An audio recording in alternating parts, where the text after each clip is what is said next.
अगला एक्सरसाइज 7.5 जो है वो इंटीग्रेशन करने का सेकेंड मेथड जो था पार्शियल फ्रैक्शन मेथड, उसी पर आधारित है। आपने मेथड पढ़ा था, मेथड ऑफ इंटीग्रेशन, समाकलन का विधियां, अलग अलग विधि होता था। तो जैसे पहला मेथड क्या था, सब्स्टिट्यूशन मेथड। तो सब्स्टिट्यूशन मेथड का चर्चा तो अभी इसके पहले वाले एक्सरसाइज में हम लोग कर लिए। अभी हम लोग पढ़ेंगे पार्शियल फ्रैक्शन मेथड, जिसको हम हिंदी में आंशिक भिन्नों द्वारा समाकलन भी कहते हैं। Partial fraction method, integration by partial fraction, या फिर हिंदी में इसको बोलते हैं आंशिक भिन्नों द्वारा समाकलन। अब पार्शियल फ्रैक्शन मेथड से इंटीग्रेशन कब निकालते हैं? जब भी आपका इंटीग्रेंड यानी कि जिसको इंटीग्रेशन करना हो, अगर इंटीग्रेशन जो हो एक रैशनल फंक्शन हो, रैशनल एक्सप्रेशन हो, जिसको हिंदी में परिमेय व्यंजक बोलते हैं, यानी कि px बटा qx के रूप का एक्सप्रेशन हो, जहां px और qx जो हो बहुपद हो। बहुपद का मतलब पोलिनोमियल हो, px बटा qx के रूप का रहे। और इस बात का भी ध्यान रखना है कि qx का जो घात होगा, पावर होगा, वो px के घात से ज्यादा होगा। मतलब ऊपर अगर 3 पावर का रहेगा तो नीचे वाला 4 पावर 5 पावर ऐसा हो सकता है। अगर ऊपर 1 पावर का होगा तो नीचे 2 पावर का हो सकता है। अगर ऊपर 0 पावर का होगा तो नीचे 1 पावर 2 पावर ऐसे हो सकता है। तो अगर इस रूप का इंटीग्रेंड रहे px बटा qx के रूप का, तब हम लोग पार्शियल फ्रैक्शन मेथड अपना सकते हैं।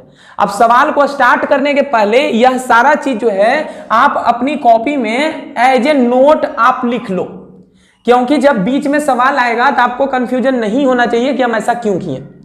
पहला पॉइंट क्या है कि अगर इंटीग्रेंड यानी कि px बटा qx अगर इस रूप का हो, परिमेय व्यंजक होना चाहिए, रैशनल फंक्शन, ऊपर एक पोलिनोमियल रहेगा, नीचे एक पोलिनोमियल। तो अगर पोलिनोमियल इस रूप का मिले परिमेय व्यंजक कि ऊपर जो है ऐसा रहे px प्लस q और नीचे जो रहे 2 फैक्टर रहे और दोनों फैक्टर लीनियर हो, देखो दोनों लीनियर है, x माइनस ए और x माइनस बी। अगर ऐसा रहे कि ऊपर एक लीनियर हो px प्लस q और नीचे जो हो 2 लीनियर फैक्टर हो गुणा के रूप में, तब ऐसा इंटीग्रेंड रहने पर आप पार्शियल फ्रैक्शन जो करना वो ऐसा मान के चलना, a by x minus a plus b by x minus b, ऐसा मानना। a बाई पहला फैक्टर प्लस b बाई दूसरा फैक्टर, यही अपनाएंगे। अब जब सवाल हम लेंगे तब आप अच्छे से चीजों को समझ पाएंगे, लेकिन फिर भी हम एग्जाम्पल के तौर पर ले रहे हैं। जैसे फर्स्ट सवाल आपको अगर ऐसा इंटीग्रेट करने के लिए बोले कि ऊपर ऐसे रहे और नीचे x minus 1 into x plus 2 ऐसे रहे, ऐसे, तो इसका इंटीग्रेशन अगर निकालना होगा, आपको इंटीग्रल निकालना होगा, इंटीग्रेशन करना होगा, तब आप देखो क्या इस रूप का है क्या, px प्लस q, ऊपर देखो लीनियर है, px प्लस q के जगह पे 2x प्लस 3 और नीचे 2 लीनियर फैक्टर है, एक है x माइनस ए, एक x माइनस बी। तो देखो x माइनस ए x माइनस बी के जगह p है, तो इस रूप का है। तो इस सवाल को इंटीग्रेट करने के लिए आप क्या करना कि पार्शियल फ्रैक्शन मेथड लगाना, और उसके लिए सबसे पहले इसको i मानना और इस चीज को आप एज्यूम करना, ऐसा मानना कि माना 2x plus 3 by x minus 1 into x plus 2 equal to a बटा पहला फैक्टर है, देखो x minus 1 plus b by दूसरा फैक्टर x प्लस 2। उसके बाद दोनों ओर हम लोग इक्वेट करके a और b फाइंड करेंगे। अब जब सवाल लेंगे तब आप चीजों को अच्छे से रिलेट कर पाओगे।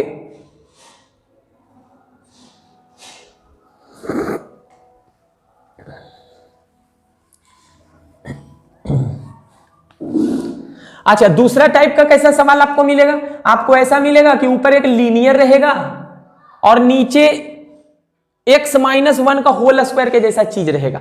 जैसे एग्जांपल ले लेते हैं, मान लो ऐसे हो 2x प्लस 3 और नीचे हो मान लो x प्लस 2 का होल स्क्वायर, ऐसे इस टाइप का चीज रहेगा। तब आप क्या करोगे? क्या पार्शियल फ्रैक्शन अपना सकते हो क्या? तो बिल्कुल इस रूप का है, देख लो। तो इस रूप का जब भी रहेगा तो देखो यहाँ होल स्क्वायर है, होल स्क्वायर।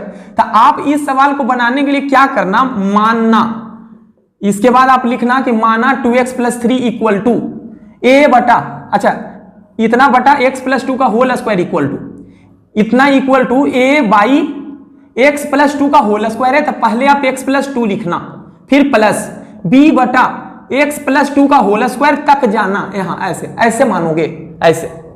अगर मान लो कि यहां पर x प्लस 2 का होल क्यूब रहता, ऐसे रहे, तब आपको क्या करना है, इस चीज को फिर आपको इस चीज को आपको ऐसे मानना है, a बटा x plus two plus b बटा एक्स प्लस टू का होल स्क्वायर प्लस सी बटा एक्स प्लस टू का होल क्यूब, यहां तक जाना है। उम्मीद करते हैं एक सेकेंड पॉइंट भी आपको समझ में आ गया होगा। अब तीसरा पॉइंट ऐसा अगर रहे, देखो ऊपर है क्वाड्रेटिक, नीचे जो है तीन फैक्टर है, तीन लीनियर फैक्टर, इन तीनों को आपस में अगर गुना कर लो ना तो क्यूबिक आएगा, क्यूबिक। तो ऊपर 2 घात का है और नीचे 3 घात का है, इसीलिए पार्शियल फ्रैक्शन हम लोग अपना सकते हैं। तो नीचे 3 फैक्टर अगर रहेगा गुना में लीनियर, तो आप उसको फिर कैसे मानोगे, तो a बटा पहला फैक्टर प्लस b बटा दूसरा फैक्टर प्लस c बटा तीसरा फैक्टर, ऐसा मानना। इस बात को भी आप नोट कर लो।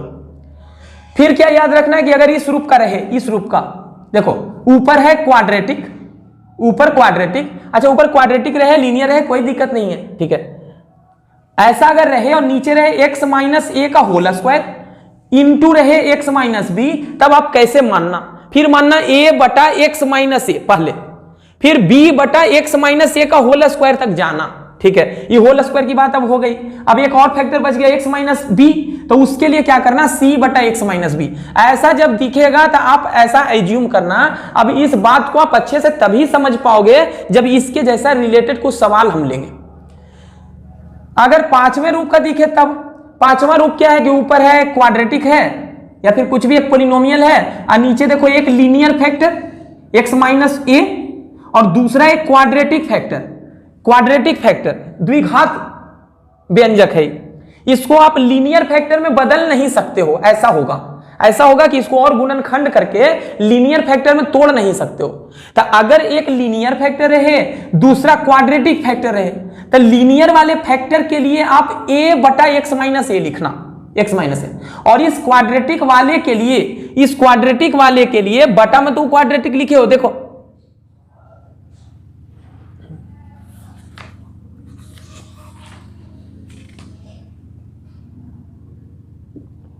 अच्छा यहां पर थोड़ा सा गलती हो गई है, ई नहीं होगा, सिर्फ क्वाड्रेटिक फैक्टर।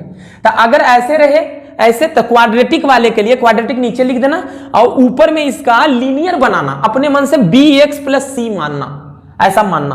तो अब जब सवाल हम लेंगे तब चीजों को आप अच्छे से समझ पाओगे। आप याद बस यही रखना कि प्रत्येक लीनियर खंड के लिए ऐसा लिखना, a बटा एक्स माइनस ए, और प्रत्येक द्विघात के लिए आप क्या करना, एक लीनियर ऊपर रखना, लीनियर रैखिक, और नीचे जो भी द्विघात होगा उसको रख देना, x square plus b x plus c, या फिर जो भी होगा प्लस सी, ऐसा करना। तो इस पूरी बात को आप नोट कर लो, एज ए थ्योरी मान के चलो। अब सीधे हम सवाल पे आते हैं और एग्जाम्पल का कुछ सवाल को लेते हैं। देखिए अभी आपके सामने एग्जाम्पल का क्वेश्चन नंबर 11, 12, 13, 14, 15 और 16 लिखा हुआ है। बारी बारी से हर एक क्वेश्चन का डिस्कशन हम करते हैं और एक्सरसाइज में इसी से रिलेटेड जो सवाल होगा उसे हम स्किप कर देंगे, इसलिए ध्यान से एग्जाम्पल के सवालों को आपको देखना है। एग्जाम्पल का 11 का है, क्या है, 1 by x plus 1 into x plus 2। यहां देखो 2 लीनियर फैक्टर है, 2 रैखिक खंड हैं, एक एक्स प्लस 1 और एक एक्स प्लस 2। तब आप इसे पार्शियल फ्रैक्शन मेथड से बना सकते हो। तब हम करते क्या हैं, हम क्या कर रहे हैं, इसे मानते हैं कि माना 1 by x plus 1 into x plus 2 equal to a by x plus 1 plus b by x plus 2, ऐसा मान लिए। उसके बाद अगले स्टेप में आप क्या करोगे, 1 by x plus 1 into x plus 2 equal to, यहां एलसीएम ले लिया जाए, तो एलसीएम लोगे, इसको ऐसा करो सेकेंड मान लो, एलसीएम अगर लोगे तो आएगा x plus 1 into x plus 2, फिर इसका गुना इससे करोगे, यहाँ a गुना एक्स प्लस 2 प्लस b गुना इसका क्रॉस मल्टीप्लाई करोगे तो एक्स प्लस 1, यही होगा। अभी देखो इससे ही कैंसिल हो जाएगा, तब बचेगा 1 इक्वल टू a गुना एक्स करोगे तो ax और b गुना एक्स करोगे तो bx, वहां से x कॉमन ले लो तो बचेगा a plus b Guna x, और a गुना 2 होगा 2a, अब b गुना 1 होगा b, इतना हो गया। अब आप क्या करो, दोनों ओर इक्वेट कर लो। इक्वेट करने का मतलब क्या है, इधर देखो x का कोफिशिएंट है a प्लस b, जबकि इधर x नहीं है, तो इसको ऐसे लिख सकते हो 0 गुना x, बिल्कुल लिखा जा सकता है। तो यहाँ a प्लस बी जो है वो 0 के बराबर होगा और 2a प्लस बी जो है 1 के बराबर होगा। तो लिखना दोनों ओर तुलना करने पर दोनों ओर तुलना करने पर, तो दोनों ओर अगर आप तुलना करोगे तो a प्लस बी का वैल्यू हो जाएगा 0 और 2a प्लस बी का वैल्यू जो होगा 2a प्लस बी का वैल्यू होगा 1। तो यहां से बताओ a प्लस बी का वैल्यू 0 और 2a प्लस बी का वैल्यू इतना। तो ऐसा करो, इसको 3 मान लो और इसको 4 मान लो, 3 और 4 को आपस में सोल्व कर लो। तो सोल्व करें कैसे करोगे, यहां प्लस बी है, यहां देखो प्लस बी है, तो दोनों को घटा देते हैं। तो इक्वेशन 3 में हम इक्वेशन 4 को सब्ट्रैक्ट कर रहे हैं। तीसरे में चौथा घटाओगे तो क्या होगा, a plus b equal to 0 और यहाँ है 2a plus b equal to 1। तो यहाँ माइनस, यहाँ माइनस, यहाँ माइनस, तो ये कैंसिल हो गया। तो a में 2a घटेगा तो माइनस है, यहां से बचेगा -1, तो माइनस से माइनस कैंसिल, तो a का वैल्यू आ गया 1, a का वैल्यू निकल गया। अब आप क्या करो, समीकरण 3 में रख दो। 3 में जब रखोगे तो b का वैल्यू आ जाएगा। तो b का वैल्यू क्या आएगा, हम डायरेक्ट रख रहे हैं, a का वैल्यू 1 रखोगे तो b का वैल्यू क्या आएगा, 1 उधर जाएगा -1 हो जाएगा। तो a और b का वैल्यू निकल गया। अब आप क्या करो, इस a और b का वैल्यू यहां रख दो, यहां 2 में रखने के बाद अब क्या करोगे, a और b का वैल्यू 2 में रखने पर अब लिखते हैं, अब a और b का मान 2 में रखने पर, तो 2 में रखोगे तो क्या होगा, 2 में रखोगे तो 1/x plus 1 into x plus 2 का वैल्यू क्या हो जाएगा, देखो a/x प्लस 1, लेकिन a का वैल्यू कितना है 1, तो 1/x प्लस 1 प्लस b बटा इतना, लेकिन b का वैल्यू है -1, तो यहां बना देगा -1/x प्लस 2। अभी जो वैल्यू आया है इसका जो वैल्यू आया है इतना, वही वैल्यू यहां रख दो समीकरण 1 में। करते हैं अब समीकरण 1 से, समीकरण 1 से अगर i निकालोगे तो कितना होगा, i निकालोगे तो 1/x plus 1 into x plus 2, लेकिन उसका वैल्यू देखो हम निकाल चुके हैं यहां इसको ऐसा करो 5 मान लो, तो वैल्यू रख दो इसका 1/x plus 1 into x plus 2 का वैल्यू इतना है, वो रख दिया जाए 1/x plus 1 minus of 1/x plus 2 और होल dx। और अब देखो हम इंटीग्रेट कर पाएंगे, अलग अलग इंटीग्रेट आप कर दो। 1/x प्लस 1 का होगा log of mode x plus 1, यह माइनस तो माइनस दे दो, log of mode x plus 2 और plus constant of integration c, यही होगा। अब क्या करो, 2 log है माइनस में, तो क्या करोगे log m बाई n अब plus constant of integration c, यही इस सवाल का आंसर। देखिए इसी सवाल को आप दूसरे तरीके से कैसे बना सकते हो, या फिर बोलो कि छोटे तरीके शॉर्ट तरीके से कैसे बना सकते हो। तो अभी हम जो मान के जो काम किए, a बाई पहला खंड प्लस b बाई दूसरा फैक्टर ऐसे किए, उस चीज को आप डायरेक्ट भी कुछ सवालों में कर सकते हो हीट एंड ट्रायल मेथड से। तो उसमें आप करना क्या, जरा गौर से देखो, ऊपर है 1 और नीचे 2 फैक्टर है x प्लस 1 और x प्लस 2, तो दोनों के डिफरेंस से या सम से क्या 1 लिखा जा सकता है क्या। अभी जो बात हम बोले आपको समझ में आ जाएगी जब 1-2 स्टेप और हम कर देंगे। बताओ किस 1 को आप लिख सकते हो, नीचे में 2 फैक्टर है, एक फैक्टर है x प्लस 2 और दूसरा फैक्टर है x प्लस 1। क्या इन दोनों के मदद से, इन दोनों को जोड़ के, इन दोनों को घटा के या किसी संख्या से आपस में गुना करके कॉम्बिनेशन बना के क्या 1 लाया जा सकता है क्या, बस यही सोचना है। तो पहला खंड है x प्लस 2, देखो एक खंड है x प्लस 2, ये लिख दिए, और दूसरा खंड है x प्लस 1। आप सोचो कि क्या कर लोगे, घटाओगे, वेरिएबल हटा देना, मेन मोटो यही है, वेरिएबल हटाना, x को हटाना। तो अगर हम सब्ट्रैक्ट करते हैं तो x में 1 सब्ट्रैक्ट होकर खत्म हो जाएगा, और 2 में देखो 1 घटेगा तो 1 बन जाएगा, देखो ऊपर आ गया 1। तो कभी कभी इस तरीके से भी बनाना ज्यादा अच्छा होता है, टाइम आपका बच जाएगा। कर रहे हैं क्या, पार्शियल फ्रैक्शन ही होगा, फाइनली वही होगा। यहां नीचे जस का तस लिख दिया जाए x plus 1 into x plus 2 dx, यही हो गया। अब क्या करो, आप अलग अलग फ्रैक्शन में बदल दो, और अलग अलग फ्रैक्शन में बदलने को ही हम कहते हैं पार्शियल फ्रैक्शन मेथड। तो x प्लस 2 बाई पूरा, x प्लस 2 बाई पूरा, पूरा का मतलब x plus 1 into x plus 2, इतना हो गया। ये dx दे दो, चलो माइनस, फिर x plus 1 by x plus 1 into x plus 2, यही कर दिए। अब देखो इससे ही कैंसिल आउट हो जाएगा और इससे ही कैंसिल आउट हो जाएगा, तब बचेगा 1/x प्लस 1 जिसका integration log of x plus 1 minus log of यहां होगा x plus 2 plus c constant of integration. अब एक log में मिला दो, log of x plus 1 by x plus 2 plus constant of integration c। ये क्वेश्चन नंबर 12 क्या है, क्वेश्चन नंबर 12 है, ऊपर है x स्क्वायर प्लस 1 और नीचे है x square minus 5x plus 6। ऊपर भी है क्वाड्रेटिक और नीचे भी है क्वाड्रेटिक, और ये इस तरीके से हम लोग पार्शियल फ्रैक्शन फिर निकाल नहीं पाएंगे।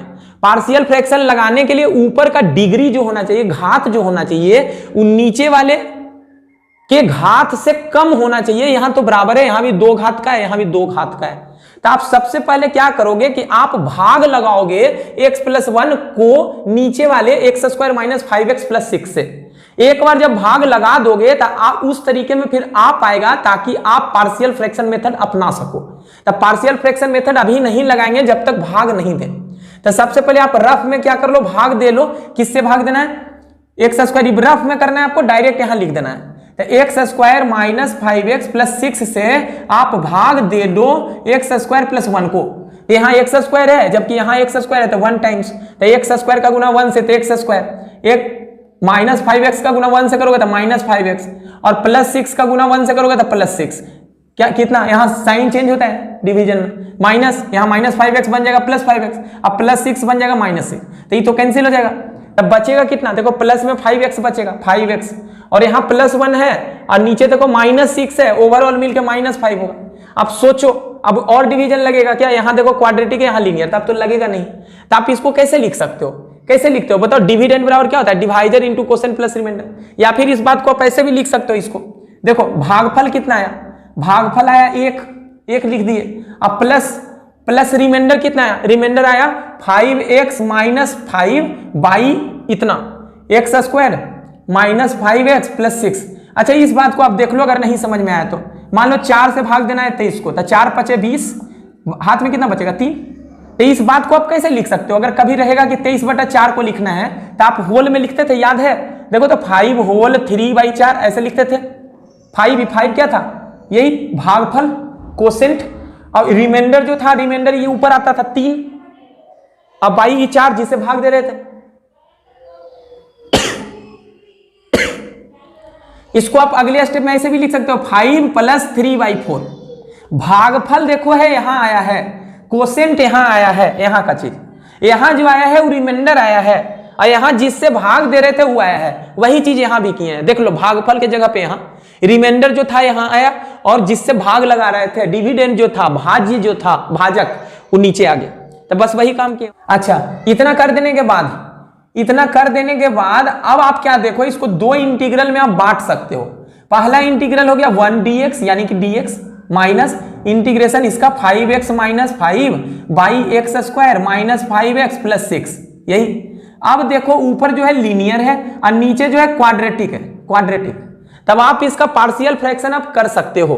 तो इसका तो इंटीग्रेशन पता है आपको, dx का x होता है, और इसका इंटीग्रल वैल्यू को हम फिलहाल के लिए मान रहे हैं I1 का वैल्यू निकाल जब लेंगे तब हमको I का वैल्यू पता चल जाएगा।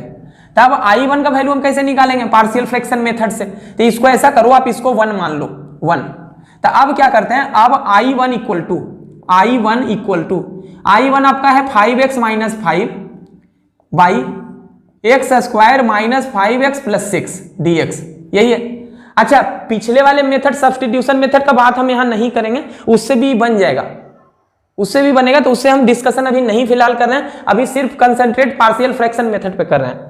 तो अब क्या करो, पार्शियल फ्रैक्शन मेथड कब लगाते हैं? जब ऊपर का घात नीचे वाले के घात से कम हो, तो वो तो है, ऊपर 1 घात का है, नीचे 2 घात का है। दूसरा क्या है कि फैक्टर फॉर्म में होना चाहिए, गुणनखंडीय रूप में होना चाहिए, गुणनखंड के रूप में होना चाहिए।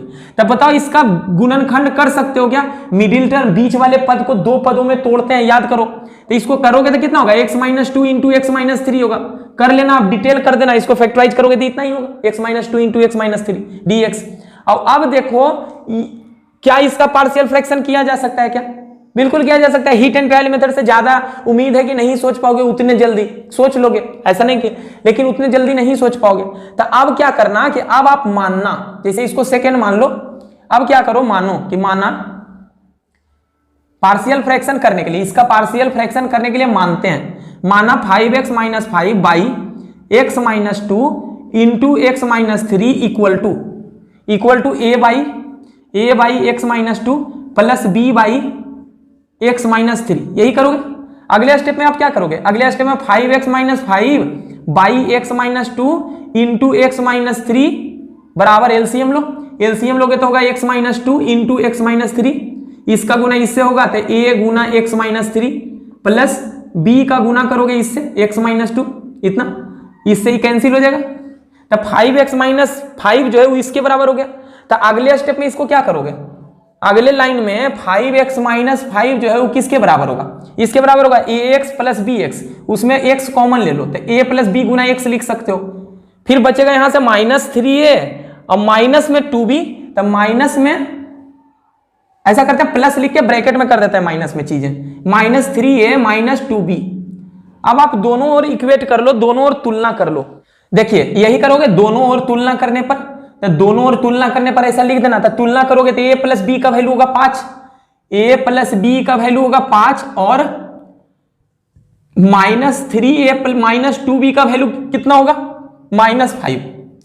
इन दोनों इक्वेशन को आप सोल्व कर लेना, a प्लस बी बराबर 5 को और माइनस 3a माइनस 2b बराबर माइनस करोगे तो a का वैल्यू होगा माइनस 5 और b का वैल्यू होगा आपका, ठीक है, करोगे इससे समीकरण 3 मान लो। अब आप क्या करोगे, a का और b का वैल्यू यहां रखना, तो a का वैल्यू रखोगे तो माइनस 5 बटा एक्स माइनस 2 और b का वैल्यू रखोगे 10 बटा एक्स माइनस 3। ये वैल्यू आया है किसका, इसका, और यही चीज तो यहां है, तो यहां आप समीकरण 2 में फिर रखोगे, तब डायरेक्ट हम लिख देते हैं कि अब समीकरण 2 से, अब समीकरण 2 से बताओ किसका वैल्यू आएगा, I1 का वैल्यू आएगा। I1 का वैल्यू क्या था, इंटीग्रेशन ऑफ 5x माइनस 5 बटा x minus 2 into x minus 3, लेकिन 5x माइनस 5 बटा इसका वैल्यू क्या है, a बटा एक्स माइनस 2, लेकिन a का वैल्यू माइनस 5 निकाले हैं तो यहां रख देते हैं माइनस 5 बटा x minus 2 plus b by x minus 3, तो b की जगह पे 10 बटा एक्स माइनस 3 इतना हो गया का होल dx, इतना। उसके बाद आप क्या करोगे, इंटीग्रेट करोगे अलग अलग, तो माइनस 5 बाहर और लॉग ऑफ एक्स माइनस 3 इतना हो गया, फिर plus 10 log of x minus 3। यह वैल्यू जो आया है I1 का, अब आप क्या कर दो कि यहां लाके समीकरण 1 में रख दो, I का वैल्यू निकल के आ जाएगा। तो अब क्या करते हैं, अब I1 का मान, I1 का मान समीकरण 1 में रखने पर, तो 1 में अगर रखोगे तो I का वैल्यू क्या होगा, I का वैल्यू हो जाएगा x माइनस I1, लेकिन I1 का वैल्यू देखो यहां ब्रैकेट में रखे हुए हैं, उसको रख दो, तो माइनस 5 लॉग इतना करोगे तो देखो आगे माइनस है, देखो चीजें यहां माइनस में, तो माइनस से ही माइनस गुना होगा तो प्लस में बना देगा, तो प्लस 5 लॉग एक्स माइनस 3, आई प्लस 10 जो है वो बन जाएगा minus 10 log of x minus 3। अच्छा यहां पर x माइनस 2 होगा, गलती हो गई, x माइनस 2 यहां भी होगा x minus 2 plus constant of integration c, यही इस सवाल का उत्तर होगा। शुरुआत में थोड़ा सा एक गलती हो गई है, यहां पर देखो प्लस था और हम माइनस लिख दिए हैं, तो यहां पर प्लस आना चाहिए था, यहां पर भी प्लस होता, इसके बाद तो सही है। यहां पर से वापिस से जब उतारे थे तो देखो यहां पर क्या था, I1 का वैल्यू तो इतना आ गया, तो यहां पर x के साथ में और क्या होना चाहिए, प्लस में, x के साथ में और क्या होना चाहिए था, x प्लस I1 होना चाहिए था, तो x प्लस I1, तो x प्लस I1 का वैल्यू क्या है, I1 का वैल्यू देख लो इतना, कहां आया I1 का वैल्यू इतना, तो इसको यहां रखोगे I1 की जगह पे तो कितना होगा, जितना है उतार दिया जाए, minus 5 log x minus 2 plus of 10 log x minus 3 और plus constant of integration c, यही इस सवाल का उत्तर होगा। देखिए एग्जाम्पल का 13 क्या है, ऊपर है 3x माइनस 2 और नीचे है x प्लस 1 का whole square into x plus 3। तो आप इसको सबसे पहले क्या पार्शियल फ्रैक्शन मेथड कैसे बदलोगे, मानोगे तो let 3x minus 2 by x plus 1 का whole square into x plus 3, यही करोगे। तो इस चीज को आप मानोगे क्या, a बटा एक्स प्लस 1 के होल स्क्वायर के लिए क्या करते थे, एक बार एक्स प्लस 1 फिर प्लस b बटा एक्स प्लस 1 का होल स्क्वायर, ऐसे ही करते हैं। और क्यूब अगर रहता क्यूब तो एक्स प्लस 1 का होल क्यूब तक जाते, प्लस फिर ये देखो लीनियर फैक्टर एक्स प्लस 3, इसके लिए c बटा एक्स प्लस 3, ऐसे ही मानते हो आप, याद कर लो इस चीज को। अब आप इसको क्या करो, सेकंड मानो और a और b और c फाइंड करो। तो a b c फाइंड कैसे करते हो, पूरा डिटेल करते हैं। तो 3x minus 2 upon x plus 1 का whole square into x plus 3, यही है। यहां इधर एलसीएम ले लो, तो एलसीएम क्या होगा x प्लस वन का होल स्क्वायर और x प्लस थ्री का एलसीएम होगा x प्लस वन का whole square into x plus three, यही होगा। तो यहां से क्या बचेगा, इस चीज को जब भाग दोगे x प्लस वन से तो एक x प्लस वन कट जाएगा, तो एक x प्लस वन और एक x प्लस थ्री बचेगा a के साथ में, तो x plus one into x plus three यही होगा। फिर प्लस b गुना, देखो इस चीज को जब भाग दोगे x प्लस वन के होल स्क्वायर से तो x प्लस वन का होल स्क्वायर कटेगा, x प्लस थ्री बचेगा, तो x प्लस थ्री बच गया, प्लस उसके बाद इस चीज से भाग दोगे इसको तो x प्लस थ्री कटेगा, बचेगा क्या, बचेगा x प्लस वन का होल स्क्वायर। अब आप देखो इससे ही कैंसिल हो जाएगा और बचा क्या, बचा इतना, बचा 3x minus two equal to a into x plus one into x plus three plus b into x plus three plus c into x plus one का होल स्क्वायर। अब आपको क्या करना है, a b c फाइंड करना है यहां से, तो LHS इतना है और RHS इतना है और ये हमेशा इक्वल है, वो x के वैल्यू पर निर्भर नहीं कर रहा है, x का कुछ भी वैल्यू रखो LHS और RHS हमेशा बराबर होगा। लेकिन हम बारी बारी से x का वैसा वैल्यू LHS और RHS में रखेंगे ताकि हमें a b और c का वैल्यू पता चल जाए। तब बताओ a का वैल्यू पता करने के लिए, a का वैल्यू पता करने के लिए देखो b का चीज, b के साथ में जो चीज है ये चीज और ये चीज गायब होना चाहिए, अकेले a बचना चाहिए। तब बोलो ये चीज और ये चीज गायब कब हो पाएगा, क्या ऐसा कोई चीज है जहां पर ये दोनों चीज जीरो हो जाए,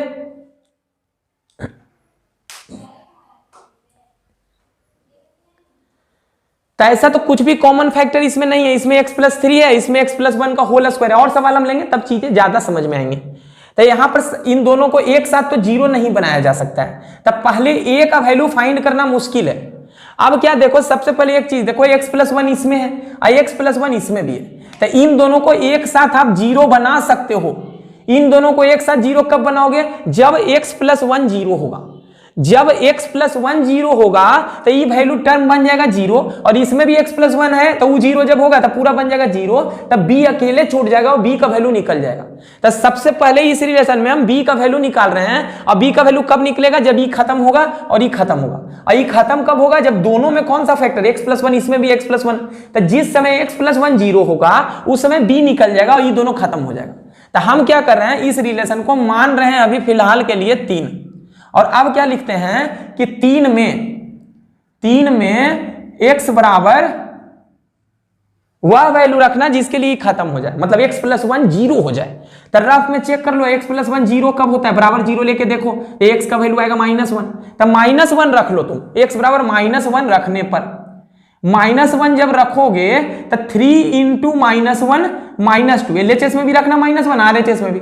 अब माइनस वन जब रखोगे तो ये देखो minus one plus one zero, तो ये पूरा बना देगा जीरो, प्लस b गुना x के जगह पर रखना है माइनस वन, तो माइनस वन रखोगे तो माइनस वन प्लस थ्री, अब प्लस x प्लस वन जब जीरो था तो पूरा जीरो खत्म हो जाएगा, ये पूरा जीरो होगा, तो यहां से कितना आ जाएगा माइनस थ्री और minus two minus five equal to, यहां बन जाएगा 2b, तो बोलो यहां से b का वैल्यू कितना आ गया, तो b का वैल्यू आ गया -5/2। अब आप क्या करो, a और c निकालना है आपको, तो b तो निकल गया, b निकलने के बाद अब जरा सोचो कौन सा चीज दोनों में है, देखो c निकालना है, मान लो पहले c हम निकाल लेते हैं, तो देखो तो जरा क्या इस दोनों चीज में x प्लस थ्री है क्या, x प्लस थ्री बिल्कुल है, तो अगर जिस समय x प्लस थ्री जीरो होगा तो ये भी जीरो बन जाएगा, ये भी जीरो बन जाएगा, c अकेले छूट जाएगा तो c का वैल्यू निकल जाएगा। तो अब आप क्या करो, हम इसको देख के बोले कि x प्लस थ्री इसमें भी है, x प्लस थ्री इसमें भी है, तो आप रफ में x प्लस थ्री बराबर जीरो लेके चलो और x का वैल्यू निकालो, तो x का वैल्यू आ गया -3। अब आप क्या करना, अब लिखना कि अब तीन में x बराबर -3 रखने पर, तो -3 जब रखोगे LHS RHS में तो इधर -3 रखोगे तो -3 गुना 3 -9 और 2 -11 हो जाएगा, इधर -3 रखोगे तो ये बन जाएगा 0, -3 रखोगे तो ये बन जाएगा 0, और ये -3 रखने पे -3 प्लस 1 -2 और -2 का स्क्वायर करोगे तो +4 मैंने 4c होगा, 4c, तो यहां से c का वैल्यू आ गया -11/4। अब हमको निकालना है a का वैल्यू, तो a का वैल्यू निकालने के लिए फिर से वापिस से बोल रहे हैं b का टर्म और c का टर्म गायब होना चाहिए, लेकिन b और c में कुछ कॉमन चीज है नहीं, इसीलिए एक साथ एक ही x के लिए दोनों टर्म गायब कर पाना मुश्किल है। तो उसको हम कैसे निकालें, आप x का कोई भी वैल्यू LHS और RHS में रख दो, लेकिन वैसा वैल्यू रखना जिसके लिए सिंपली कैलकुलेशन आसान हो। तो x का वैल्यू इस बार हम 0 रख रहे हैं दोनों ओर। x का वैल्यू आप चाहो तो 1 रख सकते हो, 2 रख सकते हो, 3 रख सकते हो, लेकिन हम 0 रख रहे हैं। तो अब क्या करते हैं कि 3 में x बराबर 0 रखने पर, 0 रखने का मकसद है मेरा क्या निकालना, a निकालना। तो 0 जब रखोगे तो 0 गुना 3 0 माइनस 2 LHS बनेगा। RHS में 0 रखोगे तो देखो 0 प्लस 1 1 और 0 प्लस 3 3, 3 इंटू 1 3a बन गया, प्लस है b। तब b गुना है 0 गुना 3 यानी कि 3 भी हो जाएगा, प्लस 0 जब रखोगे तो 0 प्लस 1 1 का स्क्वायर 1 प्लस तो c। तो देखो यहाँ a b c तीनों चीज आ गया, लेकिन देखो b का वैल्यू आपको पता है और देखो c का भी वैल्यू पता है। तो इस b और c का वैल्यू यहाँ आप लाके रख दो। तो हम यहां लिखते हैं यहां। तो अब क्या करते हैं, यहां से अगले स्टेप में क्या बोल सकते हो। अच्छा, इसके बाद यही अभी करते हैं फिलहाल, -2 बराबर 3a प्लस 3b है, लेकिन b का वैल्यू देखो -5/2 रखोगे तो 3 गुना -5/2 करोगे तो -15/2। अब प्लस है c, तो c का वैल्यू है -11/4, यहां लिख दो -11/4। अभी पूरे को सिंप्लीफाई करके आप a का वैल्यू निकाल लो। a का वैल्यू आप सिंप्लीफाई करके निकालोगे तो 11/4 आएगा। तो 11/4 हम डायरेक्ट यूज कर लेते हैं।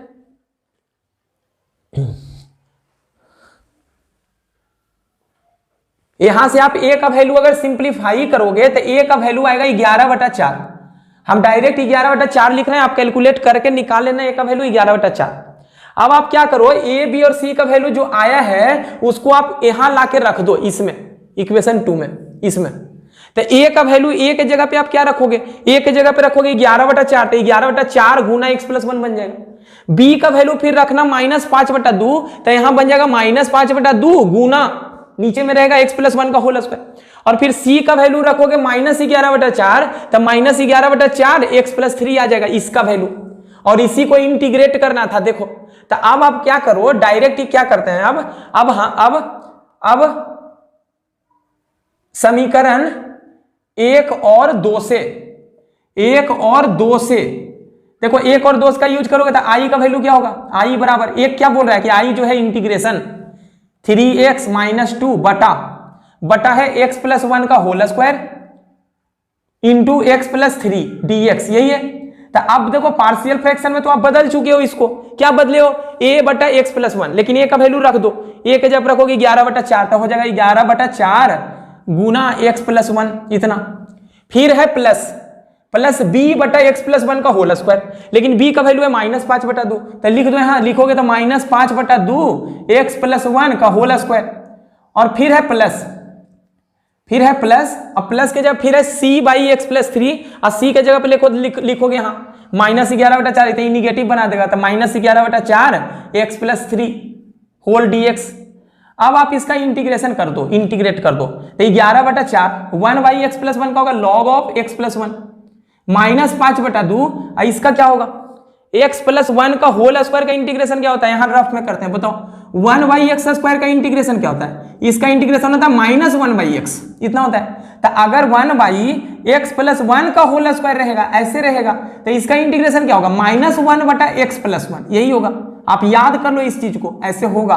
तो आप इसको क्या लिख सकते हो, इसको लिख सकते हो -5/2 बाहर कर लिए, और 1 बाई एक्स प्लस 1 के होल स्क्वायर का इंटीग्रेशन -1 बाई एक्स प्लस 1 होगा, इतना यही होगा, यही इतना ही होगा, ठीक है। फिर -11/4 इसका होगा log of mode x plus 3 और plus constant of integration c। इसके बाद क्या कर सकते हो, तो इसके बाद देखो यहां पर 11/4 है, यहां भी देखो 11/4 है, तो 11/4 इन दोनों में पहले आप कॉमन ले लो। तो 11/4 कॉमन जब लोगे तो यहां से बचेगा log मोड x प्लस 1 और माइनस में बचेगा log x प्लस 3।